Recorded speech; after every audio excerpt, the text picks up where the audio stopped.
फिर देखें कि रात के अंधेरे में ये डाके मार रहे हैं। जो पेट्रोल और तेल की कीमतें जो बढ़ाई हैं वो रात के अंधेरे में बढ़ाई हैं। अब बताएं कि रात के अंधेरे में तो डाके पड़ते हैं ना, ये आवाम की जेबों पे बहुत बड़ा डाका है ये जो उन्होंने रात को मारा है। तो इंतहाई सूरत हाल जो है वो तशवीशनाक हो गई है। लोग कहते हैं ना जी कि पाकिस्तान जो है ना वो तबाही के दहाने खड़ा है। अब तो अल्लाह रहम करे, गड़े में गिर चुका है पाकिस्तान। तो अब ये तब्दीली के नाम पे वोट लेकर ये आए। अब वोट भी इनको कहाँ मिला था, वो तो इनको हुकूमत दिलाई गई है और उसके लिए आरटीएस बंद करना पड़ा है। लेकिन मैं ये समझता हूँ कि आजकल जो आप देख रहे हैं क्या तब्दीली इसी का नाम था। तो आज रेस लगी हुई है चीनी की और पेट्रोल की, दोनों की रेस लगी कि कौन पहले आगे बढ़ जाता है। 140 रुपये का पेट्रोल है और 140, 45 या 150 रुपये की चीनी है। तो मुझे समझ नहीं आती कि लोग जो है वो किससे पूछें, किसके पास जाएं ये पूछने के लिए कि भाई हमारे ऊपर ये इतना बड़ा पेट्रोल का बम क्यों गिराया गया है, ये बिजली का बम क्यों इतना गिराया गया है। इतने महंगे, लोगों के पास तो पैसे ही नहीं है आज बिजली का बिल अदा करने के लिए। लोग बच्चों की फीस नहीं दे सकते, तो बिजली का इतना बड़ा बिल कहाँ से पे करेंगे। मुझे इतना कोई बताए, समझाए कोई मुझे। और गंदम इतनी महंगी, आटा इतना महंगा जो बुनियादी जरूरत है। और फिर कोई घी की बात हो रही थी, घी इतना महंगा हो गया कि वो भी लोग अफोर्ड नहीं कर पा रहे। मुझे तो समझ नहीं आती कि लोग आजकल किस तरह से अपने 2 वक्त की रोटी अपने बाल बच्चों को खिला रहे हैं। मुझे बड़ा दुख हुआ, दर्द हुआ सुनकर बहुत कि जब एक बूढ़े आदमी टीवी पे कह रहे थे कि आजकल मेरे पास इतने पैसे नहीं है कि मैं बच्चों को खाना खिला सकूं, और रात की रोटी जो होती है, जो बची होती है रोटी, मैं उसको सुबह के वक्त गर्म पानी में घोलकर और नमक डालकर मैं अपने बच्चों को खिलाता हूँ। मियां साहब, खान साहब कहते हैं पिछली हुकूमतों के खसारे और कर्जों की वजह से ये सूरत हाल है, इस पर आप क्या कहेंगे? तो मैं ये जो है मैं उन्होंने कहा कि मैं ये घोल के पिलाता हूँ। लोगों के पास आज दवाइयों के लिए पैसे नहीं है, लोग मर रहे हैं बीमारियों से, लेकिन किसी के पास कोई पैसे नहीं है कि वो दवाई खरीद सकें। यानी रोज आप वीडियोस देखते हैं। मैं एक वीडियो देख रहा था जिसमें उसने कहा कि मुझे बहुत ज़्यादा ये डायबिटीज़ है, खातून थी। आजकल तो डायबिटीज़ का जो है ना वो दवाई नहीं खरीदने के लिए पैसे, चंद सैकड़ों रुपए की दवाई आती है, चंद सैकड़ों की, जो उनके लिए एक बहुत बड़ा बोझ बना हुआ है। तो मुझे समझ नहीं आती कि ये गरीब कहाँ जाएं, किधर जाएं, ये किसका दरवाज़ा खटखटाएं और किससे जाके फरियाद करें। भी हमारे साथ तो तुमने जुल्म करना था, तुमने किया। तुमने हमारे साथ इंतकाम लेना था, तुमने लिया। हम तो पत्थर के इंसान हैं, हमने तो ये सुख दुख सह लिया। लेकिन ये गरीब किधर जाएंगे, ये किसको जाके अपनी फरियाद पेश करें। लेकिन मैं आज पाकिस्तान के आवाम से भी कहना चाहता हूँ, क्या इसी तरह से सिस्कियाँ ले लेके ख़त्म हो जाएंगे या फिर उठेंगे। इन जुल्म सितम के खिलाफ उठ के खड़े होकर उनका मुकाबला करें। यही रास्ता है बचने का, और यही रास्ता है मुल्क को बचाने का और पाकिस्तान को बचाने का। मैं अपना समझता हूँ कि अवाम तैयार करें। आज पीडीएम भी मौजूद है, इंशाल्लाह शहबाज शरीफ साहब उनके शाना बचाना निकलेंगे, और आज मरियम भी उनके शाना बचाना आए और फिर अपने मुस्तकबिल को बचा लें, अपने बाल बच्चों के मुस्तकबिल को बचा लें। आपको बच्चों को रोटी नहीं मिलती, कपड़े नहीं मिलते, स्कूल नहीं जा सकते, खाना नहीं खा सकते, तो फिर उठो। फिर क्या इस तरह से अपना जो है ना वो हम कब तक जो है ना वो खामोशी के साथ जो है ना वो सब कुछ सहते रहेंगे। ये सब करप्शन के इल्जामात हैं हुकूमत पर, और ये जो कहा जा रहा है कि इसमें नाअहली ज्यादा है जो हो रहा है, इस पे क्या कहेंगे? जो इस मौजूदा हुकूमत में जिन पर इल्जामात है वो फिर भी काबीना में बैठे हैं और प्राइम मिनिस्टर साहब दूसरों को इल्जामात देते हैं। मेरा ख्याल है कि कोई शख्स सबसे बड़ा जो करप्ट होता है ना जी, ये उसकी निशानी है। उसको अपने मेरा ख्याल है कि कोई शख्स सबसे बड़ा जो करप्ट होता है ना जी, ये उसकी निशानी है।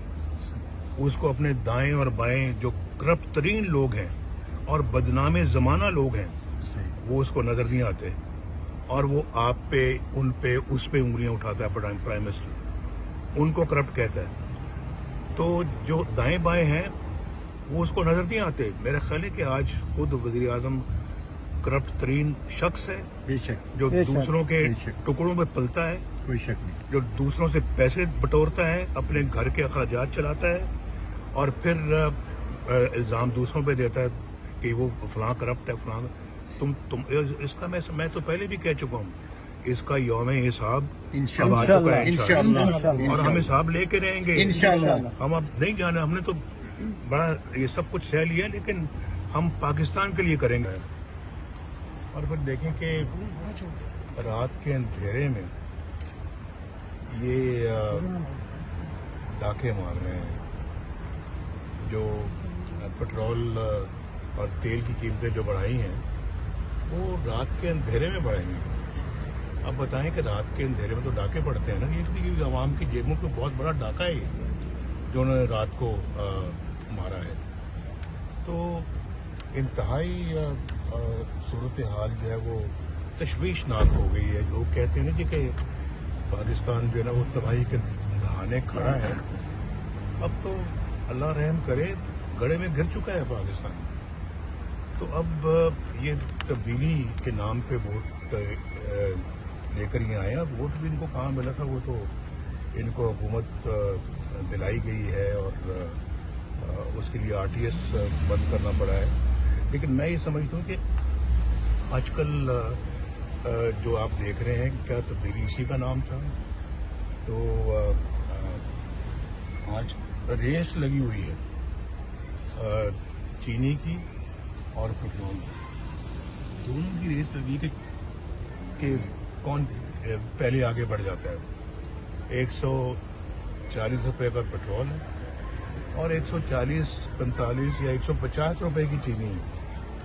तो मुझे समझ नहीं आती कि लोग जो है वो किससे पूछें, किसके पास जाएं, ये पूछने के लिए कि भाई हमारे ऊपर ये इतना बड़ा पेट्रोल का बम क्यों गिराया गया है, ये बिजली का बम क्यों इतना गिराया गया है। इतने महंगे, लोगों के पास तो पैसे ही नहीं है आज बिजली का बिल अदा करने के लिए। लोग बच्चों की फीस नहीं दे सकते, तो बिजली का इतना बड़ा बिल कहाँ से पे करेंगे? मुझे जरा कोई बताए, समझाए कोई मुझे। और गंदम इतनी महंगी, आटा इतना महंगा जो बुनियादी जरूरत है, और फिर कोई घी की बात हो रही थी, घी इतना महंगा हो गया कि वो भी लोग अफोर्ड नहीं कर पा रहे। मुझे तो समझ नहीं आती कि लोग आजकल किस तरह से अपने 2 वक्त की रोटी अपने बाल बच्चों को खिला रहे हैं। मुझे बड़ा दुख हुआ, दर्द हुआ सुनकर बहुत, कि जब एक बूढ़े आदमी टीवी पे कह रहे थे कि आजकल मेरे पास इतने पैसे नहीं है कि मैं बच्चों को खाना खिला सकूं, और रात की रोटी जो होती है, जो बची होती है रोटी, मैं उसको सुबह के वक्त गर्म पानी में घोलकर और नमक डालकर मैं अपने बच्चों को खिलाता हूँ। मियां साहब, खान साहब कहते हैं पिछली हुकूमतों के खसारे और कर्जों की वजह से ये सूरत हाल है, इस पर आप क्या कहेंगे? तो मैं ये जो है मैं, उन्होंने कहा कि मैं ये घोल के पिलाता हूँ। लोगों के पास आज दवाइयों के लिए पैसे नहीं है, लोग मर रहे हैं बीमारियों से, लेकिन किसी के पास कोई पैसे नहीं है कि वो दवाई खरीद सकें। यानी रोज आप वीडियोस देखते हैं। मैं एक वीडियो देख रहा था जिसमें उसने कहा कि मुझे बहुत ज़्यादा ये डायबिटीज़ है, खातून थी। आजकल तो डायबिटीज़ का जो है ना वो दवाई नहीं खरीदने के लिए पैसे, चंद सैकड़ों रुपए की दवाई आती है, चंद सैकड़ों की, जो उनके लिए एक बहुत बड़ा बोझ बना हुआ है। तो मुझे समझ नहीं आती कि ये गरीब कहाँ जाएं, किधर जाएं, ये किसका दरवाज़ा खटखटाएं और किससे जाके फरियाद करें। भी हमारे साथ तो तुमने जुल्म करना था, तुमने किया। तुमने हमारे साथ इंतकाम लेना था, तुमने लिया। हम तो पत्थर के इंसान हैं, हमने तो ये सुख दुख सह लिया। लेकिन ये गरीब किधर जाएंगे, ये किसको जाके अपनी फरियाद पेश करें। लेकिन मैं आज पाकिस्तान के आवाम से भी कहना चाहता हूँ, क्या इसी तरह से सिस्कियाँ ले लेके ख़त्म हो जाएंगे या फिर उठेंगे। इन जुल्म और सितम के खिलाफ उठ के खड़े होकर उनका मुकाबला करें। यही रास्ता है बचने का, और यही रास्ता है मुल्क को बचाने का और पाकिस्तान को बचाने का। मैं अपना समझता हूँ कि अवाम तहिया करें। आज पीडीएम भी मौजूद है, इंशाल्लाह शहबाज शरीफ साहब उनके शाना बचाना निकलेंगे, और आज मरियम भी उनके शाना बचाना आए और फिर अपने मुस्तकबिल को बचा लें, अपने बाल बच्चों के मुस्तकबिल को बचा लें। आपको बच्चों को रोटी नहीं मिलती, कपड़े नहीं मिलते, स्कूल नहीं जा सकते, खाना नहीं खा सकते, तो फिर उठो। फिर क्या इस तरह से अपना जो है ना वो हम कब तक जो है ना वो खामोशी के साथ जो है ना वो सब कुछ सहते रहेंगे। ये सब करप्शन के इल्जामात हैं हुकूमत पर, और ये जो कहा जा रहा है कि इसमें लाहली ज्यादा है जो हो रहा है, इस पे क्या कहेंगे। जो इस मौजूदा हुकूमत में जिन पर इल्जामात है वो फिर भी काबीना में बैठे हैं और प्राइम मिनिस्टर साहब दूसरों को इल्जामात देते हैं। मेरा ख्याल है कि कोई शख्स सबसे बड़ा जो करप्ट होता है ना जी, ये उसकी निशानी है। उसको अपने मेरा ख्याल है कि कोई शख्स सबसे बड़ा जो करप्ट होता है ना जी, ये उसकी निशानी है। उसको अपने दाएं और बाएं जो करप्ट तरीन लोग हैं और बदनामे ज़माना लोग हैं, वो उसको नजर नहीं आते, और वो आप पे, उन पे, उस पे उंगलियां उठाता है प्राइम मिनिस्टर, उनको करप्ट कहता है। तो जो दाएं बाएं हैं वो उसको नजर नहीं आते। मेरा ख्याल है कि आज खुद वजीर आजम करप्ट तरीन शख्स है, जो दूसरों के टुकड़ों में पलता है, कोई शक नहीं, जो दूसरों से पैसे बटोरता है, अपने घर के अखराजात चलाता है, और फिर इल्ज़ाम दूसरों पे देता है कि वो फलां करप्ट है, फलां। तुम इसका मैं तो पहले भी कह चुका हूँ, इसका यौम हिसाब अब आ चुका है इंशाअल्लाह, और हम हिसाब लेके रहेंगे इंशाअल्लाह। हम अब नहीं जाना, हमने तो बड़ा ये सब कुछ सह लिया, लेकिन हम पाकिस्तान के लिए करेंगे। रोजनामा कुदरत की वीडियो देखने के लिए अभी YouTube चैनल पर सब्सक्राइब करें और बेल आइकन पर भी क्लिक करें।